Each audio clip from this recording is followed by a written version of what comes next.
रोहन एक छोटे शहर का युवा था जो हमेशा कुछ बड़ा करना चाहता था। लेकिन समस्या यह थी कि उसके पास न तो सही स्किल्स थे और न ही कोई अनुभव। फिर भी उसने तय किया कि वह मार्केटिंग, सेल्स और फाइनेंशियल मैनेजमेंट में महारत हासिल करेगा। रोहन ने सबसे पहले सेल्स में हाथ आजमाने का फैसला किया। उसने एक लोकल स्टार्टअप में काम करना शुरू किया, जहां उसे रोजाना ग्राहकों से मिलना पड़ता था। शुरू में उसे रिजेक्शन का सामना करना पड़ा, लेकिन उसने हार नहीं मानी।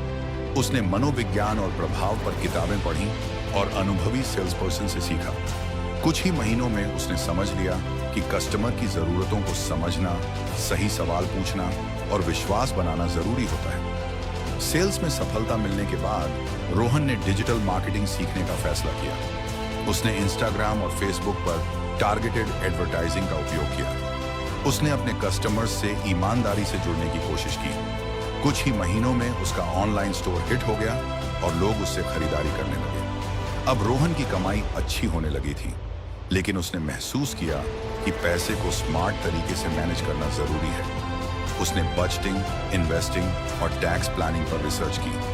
उसने अपनी इनकम को 3 हिस्सों में बांटना शुरू किया: खर्चे, इन्वेस्टमेंट और इमरजेंसी फंड। धीरे धीरे उसने अपने बिजनेस को और बढ़ाया, एक टीम बनाई और फाइनेंशियल प्लानिंग के दम पर कंपनी को स्थिरता दी। 4 साल बाद रोहन एक सफल बिजनेस ओनर बन चुका था। उसकी कंपनी करोड़ों का टर्नओवर कर रही थी और उसने कई लोगों को रोजगार दिया था। यह सब मार्केटिंग, सेल्स और फाइनेंशियल मैनेजमेंट की स्किल्स सीखने के कारण हुआ। सीख: अगर आप भी सफलता पाना चाहते हैं तो रिजेक्शन से डरे नहीं, लगातार सीखते रहें और अपने पैसों को समझदारी से मैनेज करें।